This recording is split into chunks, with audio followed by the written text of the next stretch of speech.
Bill हमें मंजूर नहीं, बॉयकॉट बॉयकॉट वक्फ बिल बॉयकॉट, बॉयकॉट बॉयकॉट वक्फ बिल बॉयकॉट, बॉयकॉट बॉयकॉट वक्फ bill boycott, वक्फ बचाओ हक बचाओ, वक्फ बचाओ मुल्क बचाओ, वक्फ बचाओ संविधान बचाओ, मुर्दाबाद मुर्दाबाद मोदी सरकार मुर्दाबाद, मुर्दाबाद मुर्दाबाद। ಪ್ರತಿಭಟನೆ ಹಮ್ಮಿಕೊಂಡಿರೋ ಫ್ರೀಡಂ ಆಫ್ ಸ್ವಾತಂತ್ರ್ಯ ಉದ್ಯಾನದಲ್ಲಿ ಹೇಳಿ ಸರ್.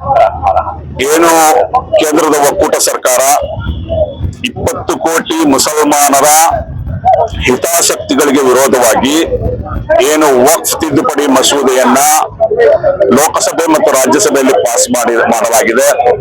ಅವರಿಗೆ ಸಂಖ್ಯಾಬಲ ಇರೋದ್ರಿಂದ ಮತ್ತು ಕೆಲವು ಸೆಕ್ಯುಲರ್ ಹೆಸರಿನ ರಾಜಕೀಯ ಪಕ್ಷಗಳು ಅವರಿಗೆ ಬೆಂಬಲ ಕೊಟ್ಟಿರೋದ್ರಿಂದ ವಕ್ಫ್ ಬಿಲ್ ಪಾಸ್ ಆಗಿದೆ. ಇದರ ಅರ್ಥ ಅದಕ್ಕೆ ನಮಗೆ ಒಪ್ಪಿಗೆ ಇದೆ ಅಂತಲ್ಲ, ಯಾಕಂದ್ರೆ 20 ಕೋಟಿ ಮುಸಲ್ಮಾನರ ಹಿತಾಸಕ್ತಿಗಳ ವಿರುದ್ಧವಾಗಿ ಈ ಬಿಲ್ ಅನ್ನ ಜಾರಿಗೆ ತರಲಾಗಿದೆ. ಹಾಗಾಗಿ ಸೋಷಿಯಲ್ ಡೆಮೊಕ್ರಾಟಿಕ್ ಪಾರ್ಟಿ ಆಫ್ ಇಂಡಿಯಾ ನಾಳೆನೆ ನಾವು ಸುಪ್ರೀಂ ಕೋರ್ಟ್ಗೆ ಇದನ್ನ ಚಾಲೆಂಜ್ ಮಾಡಲಿದ್ದೇವೆ. ಅದೇ ರೀತಿ ನಾವು ಬೀದಿ ಸಂಸತ್ತು ನಡೆಸಲಿದ್ದೇವೆ. ನಾವು ಜನಪರ ಹೋರಾಟವನ್ನ ನಡೆಸಿಕೊಂಡು ಇದನ್ನ ನಾವು ಎದುರಿಸಲಿದ್ದೇವೆ. ಅದೇ ರೀತಿ ನಾವು ಧಿಕ್ಕಾರ ಹೇಳ್ತೇವೆ. ಚಂದ್ರಬಾಬು ನಾಯ್ಡು, ದೇವೇಗೌಡ, ಜಯಂತ್ ಚೌಧರಿ, ಅದೇ ರೀತಿ ಚಿರಾಗ್ ಪಾಸ್ವಾನ್ ಇವರೆಲ್ಲರೂ ಕೂಡ, ನಿತೀಶ್ ಕುಮಾರ್ ಇವರೆಲ್ಲರೂ ಕೂಡ ಸೆಕ್ಯುಲರಿಸಂ ಹೆಸರಲ್ಲಿ ವೋಟ್ ತಗೊಂಡು ಇವತ್ತು ಈ ಬಿಲ್ಗೆ ಸಪೋರ್ಟ್ ಮಾಡಿದ್ದಾರೆ. 20 ಕೋಟಿ ಮುಸಲ್ಮಾನರ ವಿರುದ್ಧ ಇದ್ರೂ ಕೂಡ ಇದಕ್ಕೆ ಸಪೋರ್ಟ್ ಮಾಡಿದ್ದಾರೆ ಅಂತಂದ್ರೆ ಎಲ್ಲೋ ಒಂದು ಕಡೆ ಅವರು ಬಿಜೆಪಿಯ ಜೊತೆ ಕೈ ಜೋಡಿಸಿರುವಂತದ್ದು. ಇವರಿಗೆ ಮುಂದಿನ ಚುನಾವಣೆ ಇದೆ, ಬಿಹಾರದ ಚುನಾವಣೆ. ಅದೇ ರೀತಿ ಮುಂದಿನ ಚುನಾವಣೆಗಳಲ್ಲಿ ಜನತೆ ಇವರಿಗೆ ತಕ್ಕ ಪಾಠವನ್ನ ಕಲಿಸಲಿದ್ದಾರೆ. ಯಾವ ಕಾರಣಕ್ಕೂ ನಾವು ಭಾರತೀಯ ಮುಸಲ್ಮಾನರು ಇದನ್ನ ನಾವು ಒಪ್ಪೋದಿಲ್ಲ, ಇದನ್ನ ನಾವು ತಿರಸ್ಕರಿಸ್ತೇವೆ. ಈ ಬಿಲ್ಲನ್ನ ಮತ್ತು ನಮ್ಮ ಹೋರಾಟವನ್ನ ನಾವು ಮುಂದುವರಿಸ್ತೇವೆ. ಪ್ರಜಾತಂತ್ರ ವ್ಯವಸ್ಥೆಯಲ್ಲಿ ನಮ್ಮ ಹೋರಾಟವನ್ನ ನಾವು ಮುಂದುವರಿಸ್ತೇವೆ.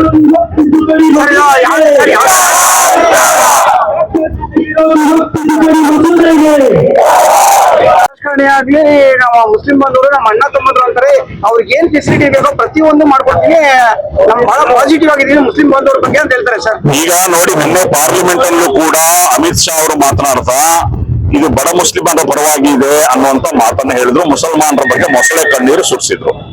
ನಾನು ಕೇಳಕ್ಕೆ ಇಚ್ಛೆ ಪಡ್ತೇನೆ, ನೀವು ಮುಸಲ್ಮಾನರ ಬಗ್ಗೆ ಎಷ್ಟು ಕಾಳಜಿ ಇದ್ರೆ ನಿಮ್ಮಲ್ಲಿ ಒಬ್ಬನೇ ಒಬ್ಬ ಮೆಂಬರ್ ಆಫ್ ಪಾರ್ಲಿಮೆಂಟ್ ಇಲ್ಲ, ನಿಮ್ಮ ಮಿನಿಸ್ಟ್ರಿಯಲ್ಲಿ ಒಬ್ಬನೇ ಒಬ್ಬ ಮಿನಿಸ್ಟ್ರಿ ಇಲ್ಲ, ನೀವು ಮುಖ್ತಾರ್ ಅಬ್ಬಾಸ್ ನಖ್ವಿ, ಸಾನಾಜ್ ಅಂತ ಬಿಜೆಪಿ ಲೀಡರ್ನ ನೀವು ಮೂಲೆ ಗುಂಪು ಮಾಡಿದ್ರಿ, ಯಾವನೇ ಒಬ್ಬ MLA ಇಲ್ಲ, ಯಾವನೇ ಒಬ್ಬ MP ಇಲ್ಲ. ಅದೇ ರೀತಿ ನೀವು ಮುಸಲ್ಮಾನರ ಪರ ಇದ್ದೀವಿ ಅಂತ ಹೇಳೋರು, ಮಕ್ಕಳ ವಿದ್ಯಾರ್ಥಿಗಳ ಸ್ಕಾಲರ್ಶಿಪ್ ಅನ್ನ ನೀವು ಕಟ್ ಮಾಡಿದವರು, ಅದೇ ರೀತಿ ನೀವು ಮೈನಾರಿಟಿ ಬಡ್ಜೆಟ್ ಅನ್ನ 50% ಕಟ್ ಮಾಡಿದವರು, ನೀವು ಮೈನಾರಿಟಿ ಬಡ್ಜೆಟ್ ಅನ್ನೇ ಕೊಡುದಿಲ್ಲ, ಮಕ್ಕಳಿಗೆ ವಿದ್ಯಾಭ್ಯಾಸಕ್ಕೆ ಸ್ಕಾಲರ್ಶಿಪ್ ಕೊಡುದಿಲ್ಲ, ಅದನ್ನೇ ಕಟ್ ಮಾಡಿದ್ರ ಅಂತಂದ್ರೆ ಇಲ್ಲಿ ಇನ್ಯಾವ ಮುಸಲ್ಮಾನರ ಪ್ರೇಮ ಇರುವಂತದ್ದು? ಇದೆಲ್ಲವೂ ಕೂಡ ನಾಟಕ, ಮೊಸಳೆ ಕಣ್ಣೀರು, ಮುಸಲ್ಮಾನರ ವಕ್ಫ್ ಆಸ್ತಿ. ಯಾಕಂದ್ರೆ ಇವತ್ತು ಏನು ಏರ್ಪೋರ್ಟ್ ಗಳನ್ನ, ಬಂದರುಗಳನ್ನ ಅದಾನಿ ಅಂಬಾನಿಗೆ ಕೊಟ್ಟಾಯ್ತು. ಈಗ ಮುಸಲ್ಮಾನರ ವಕ್ಫ್ ಆಸ್ತಿಗಳನ್ನ ದೋಚಿ ಇಂತ ಬಲಾಢ್ಯರಿಗೆ ಕೊಡುವಂತ ಒಂದು ಷಡ್ಯಂತ್ರ ಹೊರತು ಬೇರೇನೂ ಅಲ್ಲ. ಇದೆಲ್ಲ ಮುಸಲ್ಮಾನರು ಮತ್ತು ಜಾತ್ಯತೀತವಾದಿಗಳು ಅರ್ಥ ಮಾಡ್ಕೊಳ್ಬೇಕು. ಮತ್ತೆ ಇನ್ನೊಂದು ಸುಳ್ಳು ಪ್ರಚಾರ ಮಾಡ್ತಾ ಇದ್ದಾರೆ. ಯಾವುದೇ ಭೂಮಿ, ಖಂಡ ಭೂಮಿಯನ್ನ ಇವರು ವಕ್ಫ್ ಮಾಡ್ತಿದ್ದಾರೆ ಅಂತ ಖಂಡಿತ ಅಲ್ಲ. ವಕ್ಫ್ ಅನ್ನೋದಕ್ಕೆ ಒಂದು ನಿಯಮ ಇದೆ. ಆ ನಿಯಮಾನುಸಾರ ಇಲ್ಲಿ ಇದನ್ನ ಮುಸಲ್ಮಾನರ ಮುಖಂಡರು, ಹಿರಿಯರು, ದಾನಿಗಳು ಕೊಟ್ಟಂತ ಭೂಮಿ ಆಗಿರ್ತದೆ ವಕ್ಫ್ ಜಮೀನು. ಯಾವುದೇ ಖಂಡ ಜಮೀನನ್ನ ವಕ್ಫ್ ಅಂತ ಹೇಳಲಿಕ್ಕೆ ಖಂಡಿತ ಸಾಧ್ಯ ಇಲ್ಲ. ಇನ್ನೊಂದು ವಿಷಯ, ವಕ್ಫ್ ಯೂಸರ್ ಅನ್ನುವಂಥದ್ದು ಹಲವಾರು ವರ್ಷಗಳಿಂದ ಮಸೀದಿಯಾಗಿ, ಕಬ್ರಸ್ತಾನ ಆಗಿ ಯೂಸ್ ಮಾಡ್ತಾ ಇದ್ದಂಥದ್ದನ್ನ ಅದು ಸುಪ್ರೀಂ ಕೋರ್ಟ್ ಕೂಡ ಮಾನ್ಯತೆ ಕೊಟ್ಟಿದೆ. ಅದು ಅಡ್ವರ್ಸ್ ಪೊಸಿಷನ್ ಅಲ್ಲೂ ಕೂಡ ಹಲವಾರು ಕಾನೂನುಗಳಿವೆ. ಆ ಕಾರಣಕ್ಕೆ ವಕ್ಫ್ ಯೂಸರ್ ಅನ್ನು ಇವರು ತೆಗೆದು ಹಾಕಿರುವಂತದ್ದು.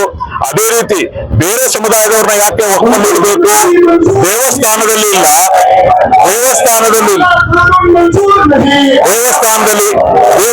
ಯಾವುದೇ ದೇವಸ್ಥಾನದಲ್ಲಿ ಯಾವುದೇ ಮುಜರಾಯಿ ಇಲಾಖೆಯಲ್ಲಿ ಮುಸಲ್ಮಾನರಿಗೆ ಅವಕಾಶ ಕೊಡ್ತೀರಾ? ವಕ್ಫ್ ಅಲ್ಲಿ ಬೇರೆ ಕಮ್ಯುನಿಟಿಯವರಿಗೆ ಯಾಕೆ ಕೊಡಬೇಕು ಅನ್ನಂತದ್ದು.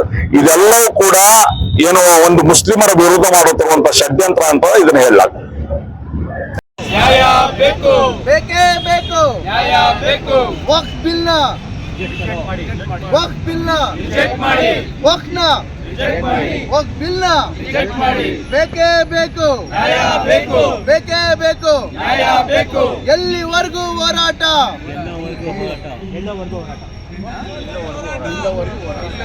ಎಲ್ಲಿವರೆಗೂ ಹೋರಾಟ? ಇಲ್ಲವರೆಗೂ ಹೋರಾಟ, ಎಲ್ಲಿವರೆಗೂ ಹೋರಾಟ? ಇಲ್ಲವರೆಗೂ ಹೋರಾಟ. ಗೆಲ್ಲೋವರೆಗೂ ಹೋರಾಟ. ಬೇಕು, ನ್ಯಾಯ ಬೇಕು.